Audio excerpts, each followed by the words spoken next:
For the second year in a row, it is none other than Artturi Lehkonen who scores a Stanley Cup Finals setting goal. He does it again, folks, in overtime, in the Western Conference Finals, to send his team over to the last battle remaining.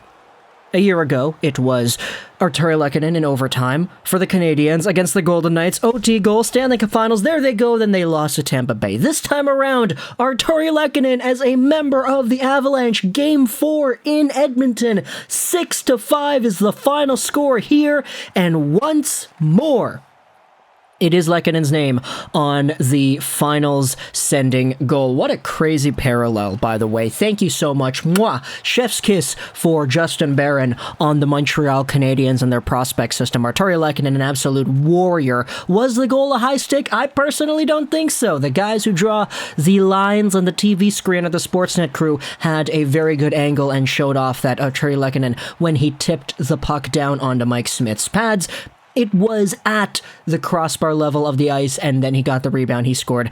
That's the 6-5 goal. There are a lot of other things to talk about here in this game. You could talk about refereeing, you could talk about the consistency with everything. I don't want to talk about any of that stuff. Long story short, the Oilers are out. And it's an outcome that I think a lot of people were already preparing for themselves to hear by the time this game started up, because for games 1, 2, and 3, sure, you could say the Oilers had a better game in some nights. I definitely do think they had a better game 3 than Colorado, despite being outshot.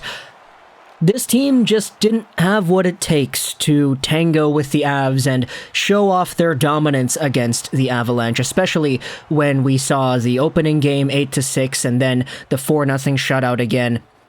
Definitely statements on this game right here. But when it comes to the other stories, of course officiating is one of them. I know Kelly Hrudey was going out there talking a whole bunch of smack about the referees in this game. But in a video like this, I don't want to spend too much time talking about the referees because I feel like it takes the spotlight away from the athletes that are going out there and actually playing. So you know who else Kelly Hrudey was talking about? And he was talking about Mike Smith as well. Because boy oh boy did we see Mike Smith play the Mike Smith game. I say it all the time, man. This guy has a good stretch of saves, desperation moves. Sometimes he puts himself in a bad position, but when he goes out there and he gets those big stops, it's a crazy momentum shift. It's just like every game, maybe every other game, maybe every other period, every 4 periods, I guess you could say, Mike Smith does a thing that completely takes away from all the good that he had done prior to. It's the Mike Smith way. He gives and he takes. It's a roller coaster ride. The highs are really great, but once he goes down to the lows, holy, they're not good. And in this one, it happened to come in the form of a Gabriel Landeskog game-tying goal, which gave the Colorado Avalanche life in the third period. There's 11 minutes to go. The Oilers are up 4-2. They have a 2-goal lead in this game. They had 2 separate 2-goal leads in this game. It was 3-1 at one point, and then it was 4-2. And then you have Mike Smith in the corner, who comes way out of his net to play the puck up, and he dumps it off the referee who's trying to jump to get out of the way. It deflects into the middle. Eventually there's a shot, and the rebound is right there for Landeskog. It is not a pretty play in the slightest. There's a big scramble in front. You could see Mike Smith was really ticked off about what happened in that play. They were speculating in the broadcast, hey, was he pissed off about the goal? Because, I mean, he's kind of the reason why the Avalanche even had possession on that little stint. Is he upset that a Colorado player might have contacted him while he was down sitting on his behind with the puck right in front of him before Landeskog shoved it in? Who really knows what he was ticked off about? He was really ticked off, and he shoved his stick, or he threw his stick like a javelin all the way down the ice after slamming it on the ice a little bit there. Yeah, not a good look for Mike Smith, especially in a game that gives the Avalanche as much life as it did. Because after this Gabriel Landeskog goal, 5 minutes later, it's Nathan MacKinnon who scores from Lehkonen and Makar to tie things up. The Colorado Avalanche, they know how to come back when things get tough, and that's exactly what they do here. It's a very interesting break-in where Lehkonen is the guy who stops up on the blue line. He sends it over to Nathan MacKinnon, who comes streaking right in. He strides hard to his right side, and then he goes short side. beautiful goal, but man, that one's not a good one for Mike Smith to give up either, just because of the straightforwardness of what was going on. And then you have Colorado, who scored again a minute later on the power play. Okay, we're not going to talk about referees. We're just going to talk about the goals, because Mikko Rantanen ends up getting what is the 5-4 goal with 5 minutes to go here.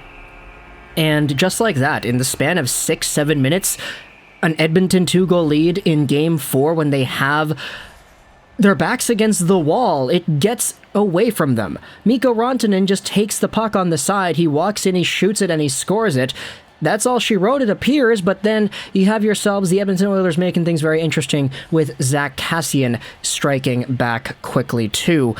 Leon Draisaitl has a shot, it's a beautiful shot, and it escapes through the 5-hole of Pavel Francouz, and then it's Zack Kassian, of all people, to bury it into the open cage. More points for Leon Draisaitl and Connor McDavid here on that goal. Of course, McDavid had himself a goal earlier on, which was a very beautiful wrist shot on the power play. Leon Draisaitl didn't score himself a goal in this one, but he probably could have. There was that opportunity where, on the power play, he had an open net, just wide open right there, and he missed. It went off the side. You could see him barely limping his way over to try to recover the puck as it was coming the other way as well. Definitely was not the healthiest version of Draisaitl that we have seen, but despite the fact that McDavid and Draisaitl both are out, they still went out there and had themselves a performance for the ages. They played 16 games, and Connor McDavid had 33 points. Leon Draisaitl had 32 points, so that's phenomenal. Like, 2 points a game for 2 guys in the postseason. When was the last time that happened? I probably could Google it and look it up myself, but I don't want to do that. Point is, 2 points a game in the playoffs is nuts, and the Oilers, even though you guys had yourselves what was a miracle run of offense from a lot of these players, you scored a heck of a lot of goals. Even in this one, you had 5 goals. That's definitely not a bad number to reach. It ultimately was the defensive battle and the goaltending that really stood above and beyond here in this series. Sure, Edmonton, Colorado is not New York, Tampa Bay. It's not Igor Vasilevsky, but what Colorado did right was they found themselves a way to keep up with the Oilers, manipulate the Oilers into doing what they wanted in the games where they took a commanding lead. Sure, they let up 6 goals in Game 1. Sure, they let up 5 goals in Game 4. But the Colorado Avalanche still was able to keep up.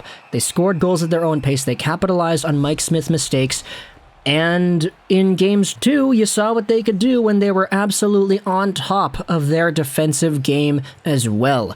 Keeping guys over to the outside, making sure that Draisaitl and McDavid don't get those clear lanes. Sure, they didn't do that flawlessly in this game, but they still won.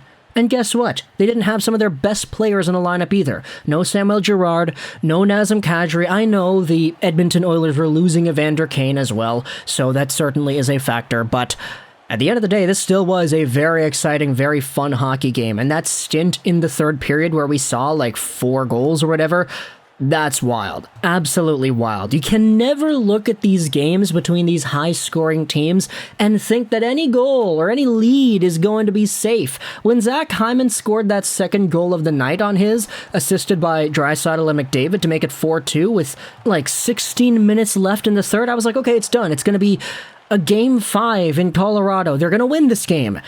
And then Landeskog, and then McKinnon, and then Rantanen, and then Zack Kassian tied it, and then Artturi Lehkonen gets the overtime winner. So, Montreal fans, deja vu, eh? Take a look at that. Artturi Lehkonen, our boy, going out there and scoring himself the game-winning overtime goal to win the Western Conference Finals. That's big deja vu, baby, and I love to see it. So, talk in the comments all your thoughts about the Oilers and the Avalanche. I did say that I thought the Oilers were going to win in 7, because I thought Connor McDavid would still be as good as he had been able to be in previous seasons, or not seasons, but series. And to be fair, I do think that Connor McDavid played extraordinarily well. He almost set up Zach Hyman for a beautiful wrap-in goal right in front with a spinorama move where Hyman admittedly did not score it. He scored a few seconds after, though. But it's just Colorado, man. They're too good. Hockey's a team sport. And for Connor McDavid and the Draisaitl Oilers, they were not as good of a team yet, and plus the goaltending was not good either, so yeah. I mean, Mike Smith has so many blunders, but he has so many good moments too. It's just the good moments don't stick out in your mind. You think about all the bad stuff. The Rasmus Andersson goal and the giveaways and him losing the puck behind his own net and stuff like that. It's so wishy-washy with this goalie, isn't it? Talk to me in the comments either way. What are your thoughts? I hope you enjoyed this video. Social Trolls 99. And bye.